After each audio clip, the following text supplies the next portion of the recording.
y'all? So 3MD's back at it again. Name is Derek. Kennedy. I'm Trev. And we have a special guest on the show today.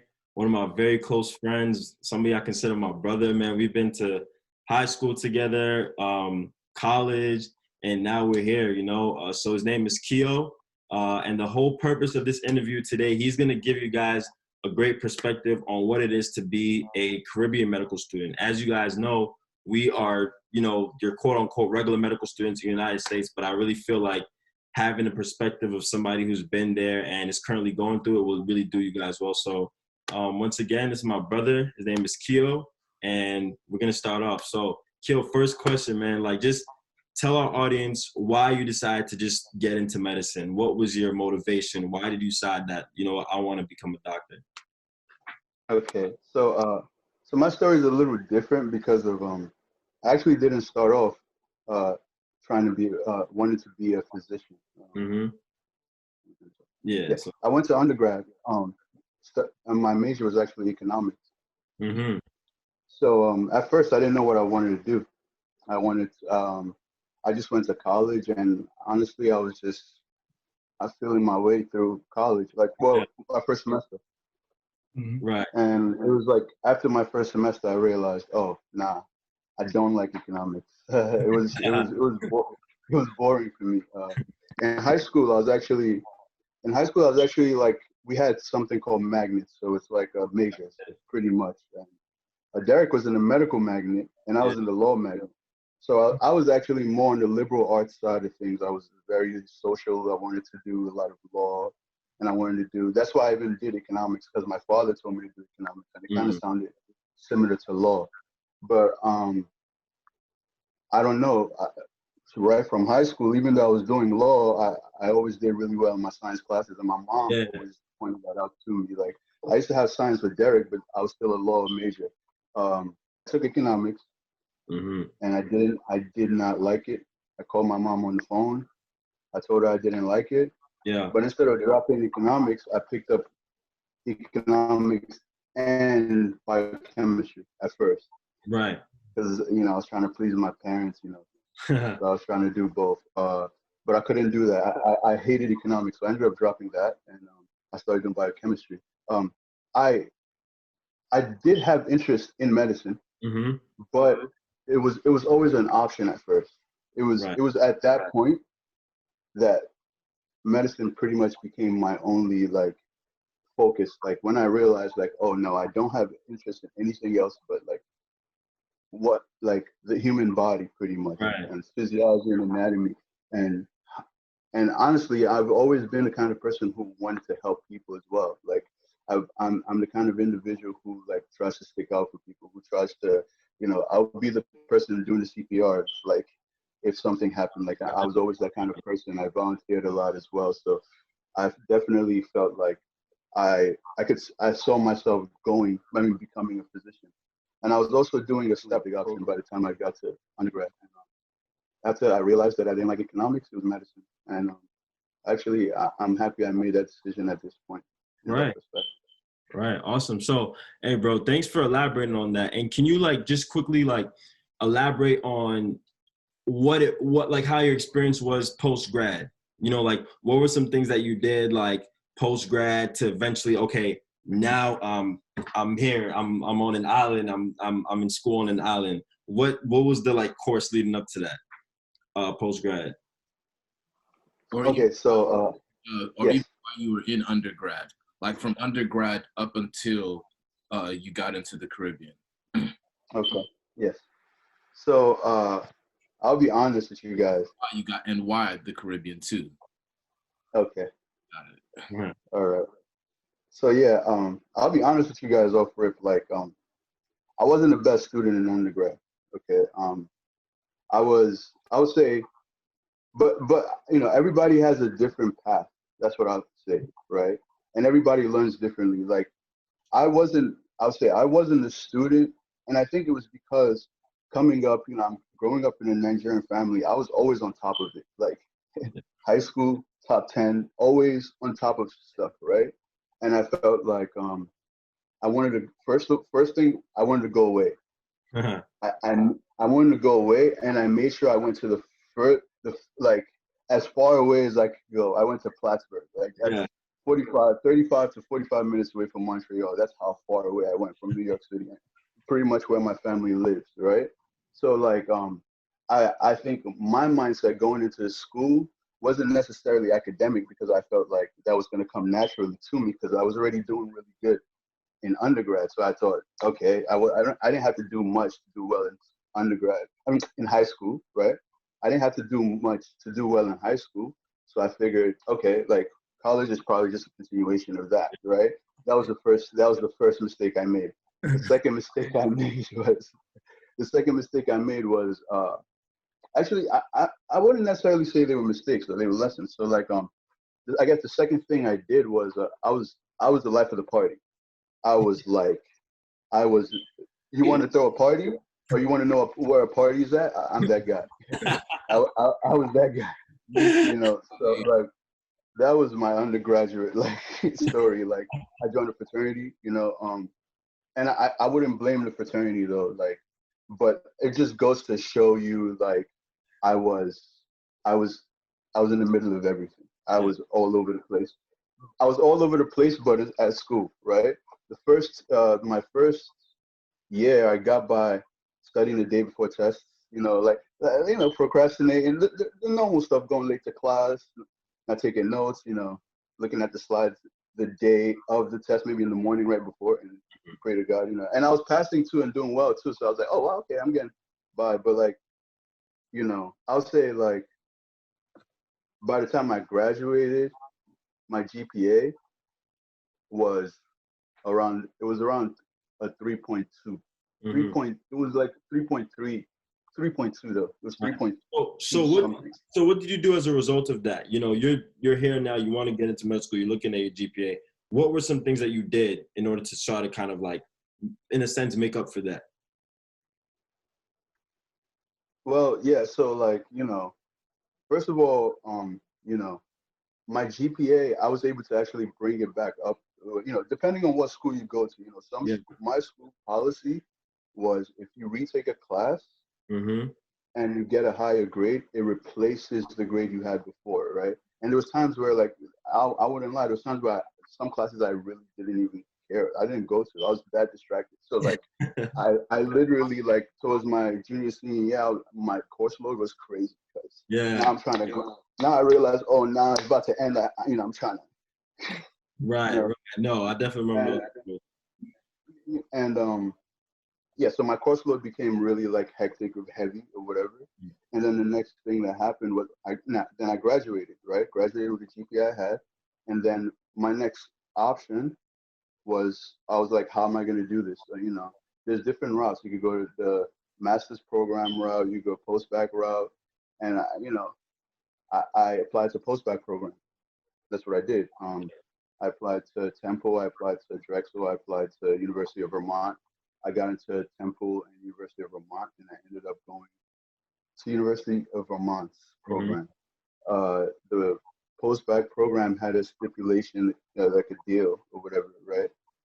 And basically, the deal said that if you have a 3.2 or higher, and you got over 500 on the MCAT, you get you don't get a seat in the medical school, but you get an automatic interview, which to the University of Vermont School of Medicine and an osteopathic school in Maine as well. It was two schools. You could both actually, and you could pick which one, or you could go to both, however you wanted it. So I went to that program. I went to Vermont. I started the program. You know, at that point, I had realized where I went wrong in undergrad. You know, in terms of putting in time, studying. You know, just dedication. You know what I mean? And I was ready to fix everything. You know, I was on it. But at that point, at that time, I would say, I wouldn't go. My parents and I weren't seeing eye to eye. So I was pretty much on my own at that time as well. Which, you know, there's a lot of people who do things on their own. Kudos to them, because, you know, it's hard out here, you know. So I had to work. I had to work to pay my rent and do the post-bac program. I remember it got to a point where I had to work 3 jobs. The thing about it was the program had told me that, and this is, it could be me. Actually, maybe I misinterpreted what they said, actually. It's not the program, but like pretty much I went there thinking I was going to get student aid. But that's another thing students have to realize before they apply to post-bac programs. A post-bac program is just an extension of an undergraduate program. So if you're taking student loans, the only loans you can take out for a post-bac program are undergraduate loans. So if you don't have that, like if you don't have loans left over because you're done with your loans for undergrad, don't go to a post-bac program, except you want to pay out of pocket. A lot of people don't know that. They apply and then they go there and they get in trouble the way I do. Right. Your best bet would be to go to a special master's program. Master's has different loans. You do the grad plus loans, so that's different. But if you're doing a post-bac, and you're thinking of taking out loans, you're not, and you've already maxed out your loans for like your government loans, forget it. You're not gonna get it. Definitely. Thanks for elaborating on that, bro. I definitely feel like that's like really, really good information in terms of, because I know at least, a lot more people have been reaching out to me in terms of whether to do a master's or a post-bac program, people who want to like just make up for, things they didn't do in undergrad or like GPA, whatever the case is. So I just feel like, being able to weigh the logistics of that really will like help them make a better decision going forward, So, I want to ask, bro, what made you decide like, okay, I'm going to the Caribbean? And why did you feel confident in making that decision? Because, we hear talks about, one thing you never want to do is go to the Caribbean because you're going to fail. They're going to take your money. You're going to be in debt. You're not going to match into residency. So as someone who's a success, why were you confident in making that decision? And how has that experience been for you thus far? Okay. So I guess I'll talk about how it happened first, and then I'll go into the other stuff. So basically, I would say like I knew that I was gonna go to Caribbean school probably like the summer before my junior year of undergrad. Reason why. This is the reason why. First thing, my school, Plattsburgh State University, they have an accreditation program with my school, AUA. So like they already had representatives come visit our school. I never went to any of the meetings, but like I just knew that was an option because I always had medicine. Like I always wanted to be a doctor. After that point I told you about. So like I was always looking out for ways, because I'm the type of person like I don't see no. Like if I really want something, like I really can't see no. So like I will literally I will find a way. Like I don't know why, because I feel like sometimes it can be to the detriment of me as well, but like that's the way I am. So like that's pretty much what was happening. So I had my ears open, my eyes open. I was always looking out for stuff. So I would read a lot of pamphlets and stuff about my school. And I guess what made me realize that summer that, I think, this is an option for me was, so I told you guys I switched from economics to biochemistry. So I was behind in classes. That's why I had to stay back in school that summer. And it was actually, I stayed back to take organic chemistry 1 and organic chemistry 2. And in one of the classes, I think it was actually she took both classes. There was a girl who was taking the course with us. And the reason why she was taking it was because she was leaving in August to go to Antigua. She got accepted to AUA. And I saw her and I was like, what?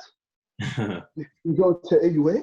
And I started asking her questions about it. And she told me like, yeah, I'm about to go to the island, whatever. I don't even know where she's at now. Like I've been trying to find her, but I don't know where she's at. But when I saw her, like I went back home and I did some research. I went online and I saw the credentials, everything, like the cutoffs, what they need or whatever. Of course, I hadn't taken the MCAT either, so I didn't know. Like all I knew was my GPA. I was like, oh shoot, okay. This program says that if you get a 3.2 or above and you're an AUA student, Like they'll accept you before you even take the MCAT. I was like, oh, word. Okay, maybe like I'll look into this. But at the same time, I knew there was St. George's and Ross, right, which were the bigger school, like they're popular as well, right? So like I was like, maybe I should look into those as well because, you know, and I actually did. Now picking AUA actually happened at a barber shop. Oh. It actually happened first. It happened at a Starbucks. I was studying for the MCAT. Me and Derek were actually studying the same time for the MCAT. At that time. And but I was studying and like I was working.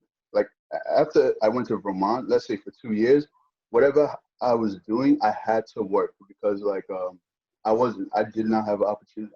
I couldn't not work. Let's just leave it like that. Like I had to work. I had to hold stuff down. Like I had to pay off some things as well too. And yeah, I had to take care of everything. So like I had to do that and study. Like I was working 2 jobs at a point and trying to study for the MCAT. And no lie, like I was lying to myself because I'm studying for the MCAT, but was I really studying for the MCAT? Like with all the things happening in my life in terms of working and being tired, whatever. Like it didn't make any sense to me. Like I'm like, yo, right now it makes no sense. Like literally, that's how I felt. Like this makes no sense. Not me being a doctor, but like me studying for the MCAT. Yeah. You know, like.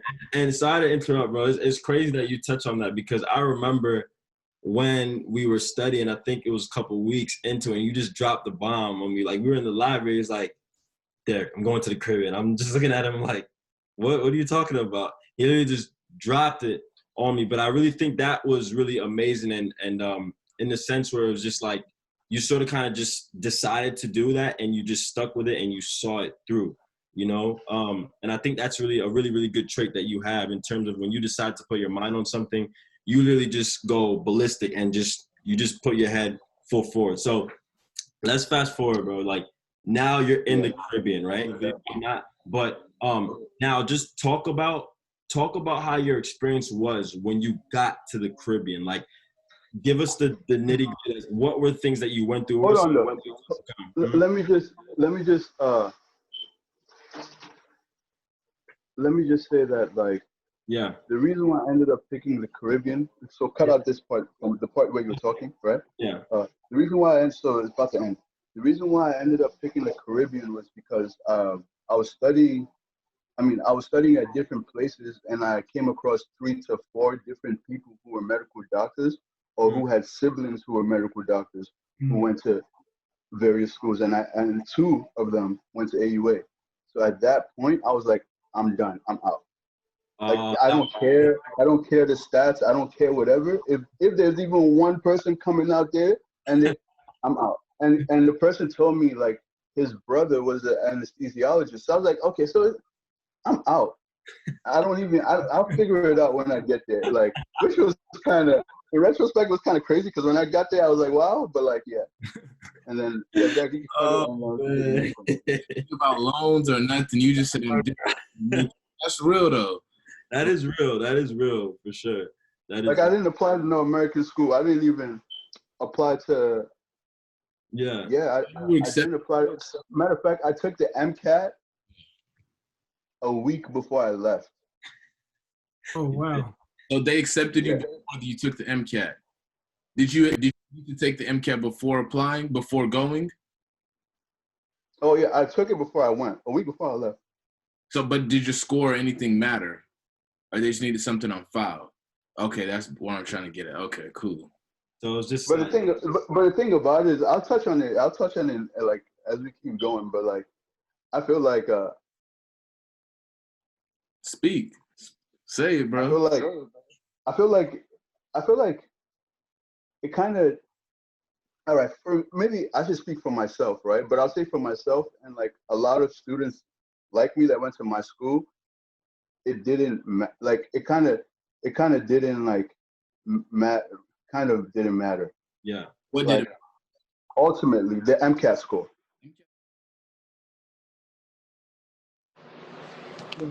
Basically, what it sounds like is, basically what it sounded like was no matter what the stats or the scores of like how many people match back into, you know, US or other hospitals, you were going to make sure that you were going to come back and make sure that you match into a good program, right? So Yes, sir. you're currently at third year? Huh? You're currently a third year? I'm in my third year. Okay, nice. So just based off of that, can you describe what are some of the pros and cons you feel like your experience has been in the Caribbean? Yes. Maybe I'll start off with the cons. What would you rather me start with? Hey, whatever you want. Pick your poison. Either one. Yeah, so I'll probably let me leave on a positive note and end on a positive note. So with the cons, I guess what I'll say is this, don't count yourself out. Like, nobody should ever count themselves out. What do I mean by that? What I mean is, I didn't even give myself a chance. I didn't give myself a shot. I'm not saying that I wouldn't have gone into med school upon my first application, right? But like, guess what? There's programs, right? There's waitlisting, there's different things that happen, like SMPs, a lot of these special master's programs, you have to apply to the medical program. And then when they see like your score, I mean, you know, they see like, okay, you're in a range where, you know what, this person could actually, like, maybe they just needed a little bit more focus, right? They give you a chance and they see how you fare in a year in the master's program. You're doing well, you go right into the medical program. There's a lot of programs like that. Actually, one of my siblings is in a program like that. Like, I feel like don't count yourself out. Like, because of, this is what I'll say. With my experience, right?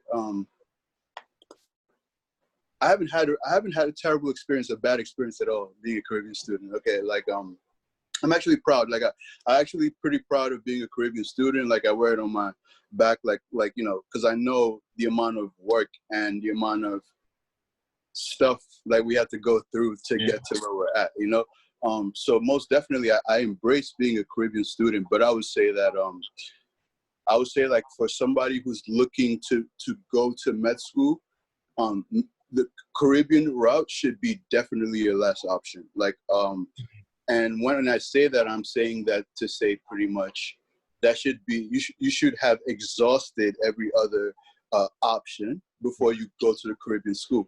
And I'll also say this, so now with the cons of a Caribbean school, people have to look at it this way, right? Right. There's two types of, this is how I've broken it down. So there's two types of Caribbean students, right? Right. There's the one who, and honestly, like when you hear this, like, and you're considering a Caribbean program, like literally answer this question in your head, like honestly, right? Like, are you the student who was going hard all 4 years in undergrad? You were always in class and you were focused, but you still weren't able to make it. Like in terms of you were on top of your stuff. There's nothing you could have done different, right? And then there's a student like me. I wasn't necessarily like, I was pretty bright, but like I was just playing around, so I was distracted, right? Like, so those are the kind of, I feel like the kids who end up making it, a lot of them in the Caribbean are those kids, the ones that pretty much like, it wasn't that they couldn't have made it into a medical school in America or whatever, they just playing around at a certain point, you know what I mean? They were just like, and don't get me wrong, you know, there's, everybody has a different story or whatever, right? But I feel like, yeah, there's definitely the ones who were just, who distraction, and like they went to the Caribbean school because of they were distracted. It's not because of they weren't doing what they're supposed to do. Yeah. You know what I mean? Yeah. And then there's the ones who pretty much were doing all the right things, but they still weren't able to make it. Now, those people could still make it, but I'll say those specific students, you go to an American school, because a Caribbean school is very tedious. You don't get help, right? Okay. When I say you don't get help, you do have teachers, right? But when it comes down to it, you're even going to opt to study on your own. That's pretty much how it works. We end up being very independent. So if you're an independent learner, you catch things fast, and you can follow advice. Like you like to ask advice, you like to learn like from others, then definitely Caribbean school. But like I would say that should be a last option, though. There's nothing wrong with it. I'm doing well. I have colleagues doing well. I have a lot of friends who are in residencies, and not just only internal medicine or family, emergency, different residencies. So most definitely you could do well in the Caribbean school, right? But that should just be, like, especially if you want to practice in the U.S., just to make your life a lot easier, it would probably be better to go to an American school. Pros, definitely a pro is you're going to school on an island, right?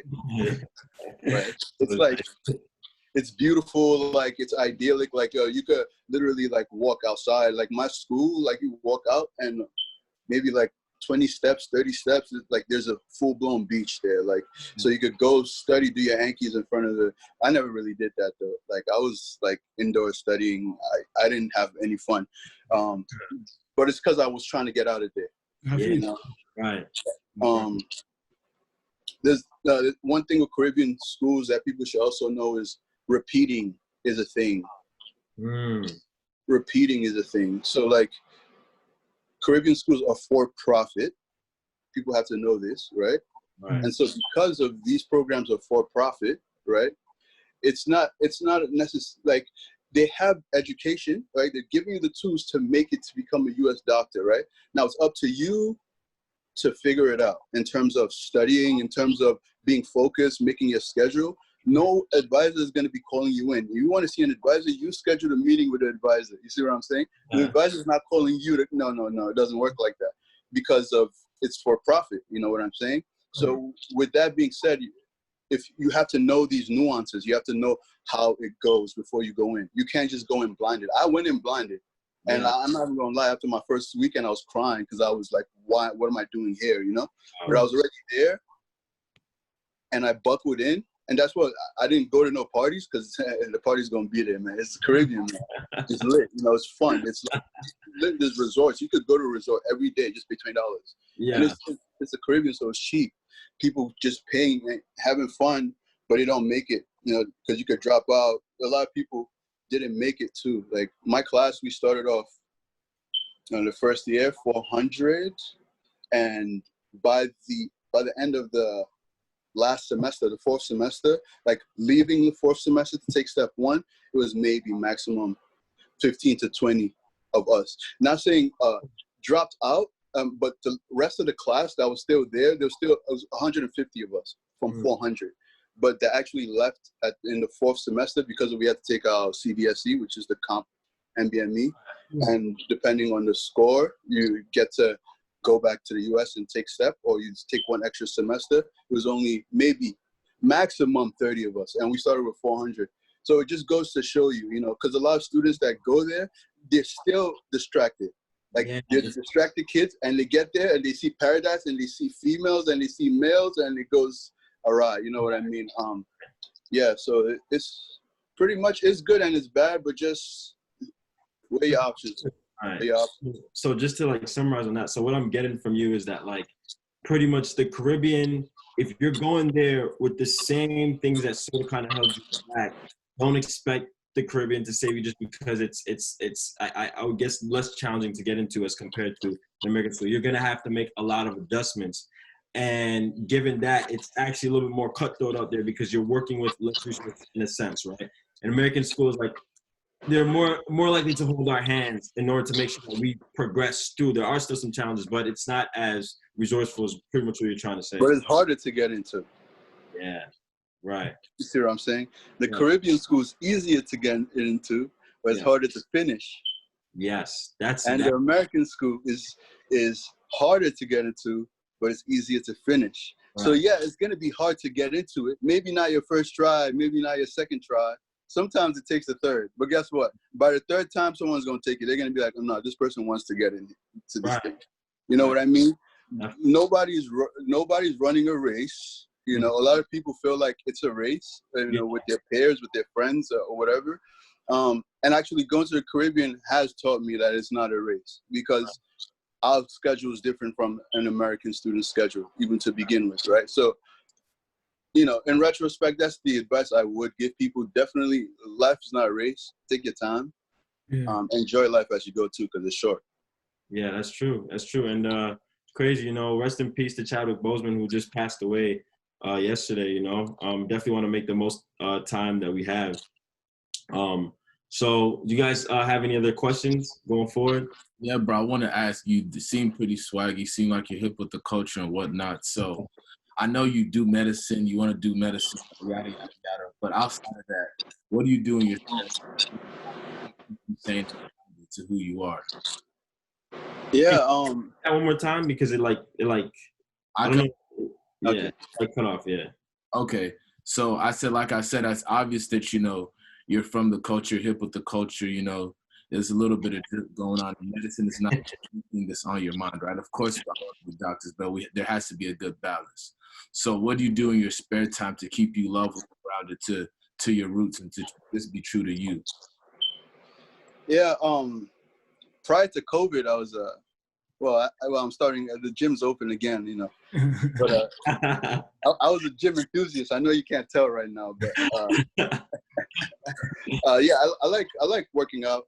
That's one of my big go-tos to release stress. I'm a avid UFC fan. Like I watch a lot of UFC. Yeah. I watch NBA, but not as much as you guys probably do. Definitely not as much as you guys. But I watch sports. Definitely a big UFC fan. What else? I like hanging out with friends, man. I hang out with my friends. We go out, we do stuff. I just like doing new things, I travel. I'm actually trying to plan a trip, although, it's kind of hard right now, but I'm still trying to see what I could do. And honestly, now that I'm back in the States as well, I'm trying to take advantage of my weekends. I'm trying to have, like you said, a balanced lifestyle where I could get my work done and still have fun, because I felt like especially when I was on the island, I wasn't having any fun. And when I left Antigua, I regretted not having as much fun and experiencing the island the way I could have. I actually went back because of that for 10 days, and it still didn't feel enough because I lived there for 2 years. So yeah, man, I'm just I have to add more things to my fun resume, but that's pretty much it for now. All right. And quickly to end off, bro, we just want to know what are some major podcasts or shows or anything that you're watching to sort of kind of help you propel going forward. Do you have any recommendations for any of our viewers? Yeah. You guys should definitely. Well, I guess this is for medical students because for medical students. You guys should definitely Inside the Boards podcast. I don't know if you guys have heard you guys have heard of it, but it's very helpful for on the go studying. A lot of people who are studying for step 1, step 2, just even your materials. I listen to that a lot. There's Inside the Boards and there's Master the Boards. It's all on iTunes. They have it on the iTunes podcast. Probably have it on other things. Actually, yeah, they do have it on all the platforms. For IMG students, if you guys type in IMG in any of the platforms, there's this lady, I forgot her name, but she interviews different IMGs who are different specialties, from anesthesiologists to urologists to emergency to internist to family. She has them all on her podcast. Every single week she has a new person and they tell their stories. They talk about how some of them didn't even match 2-3 times, how they matched. But of course, there's different stories, different step scores, different scenarios, and it's a very, very, very eye-opening podcast. Would you like to touch on what specialty you're currently interested in? Yes. So, God willing, well, either way, hopefully I'm gonna do it. I feel like I have to do that. So, I'm very interested in emergency medicine, right? That's honestly, that's what I've always seen myself doing since I was in high school. That's the weird part. I've had conversations with Derek about emergency medicine since high school, and anesthesiology, but emergency was always my thing. Right. Anesthesia was yours then. And at that time, right? But I'm also going to apply to internal medicine, right? And so either way, however it goes, if I get into internal medicine, hopefully if everything works out, I'm just going to apply to fellowship in emergency medicine. So ultimately I see myself as an emergency physician if all things work out the right way. But yeah, I'm probably gonna apply to those two. And maybe I'll apply to. I don't know about the 5 years of residency. So it's called the IMG Roadmap. That is the name of the podcast, the IMG Roadmap. But with Dr. Lou. You could even send that to me so we could actually put it in the link so our viewers could actually click on it. You know. Facts. Okay. Yeah. Without further ado, you guys have heard it. You guys have heard it from my boy over here, my brother Kio. You know, he's told you about his experience, not only at the Caribbean, but just how, you know, things sort of kind of went like all over the place, but he was still able to manage to just, you know, get to what he wanted to get to. And at the end of the day, I think the biggest lesson taken from that is like, you know, don't count yourself out just because you might not have had the most like traditional path towards, you know, getting into medical school. Like sometimes people don't even realize that this is what they want to do until later on down the line. So, you know, definitely don't count yourself out, weigh all your options, but just know that like if you're just that you really want, hope to have you on the show sometime down the line again, probably give an update to our viewers and see where you're at. Sure. Right. Thanks very much, guys. Looks, bro. This is a good one.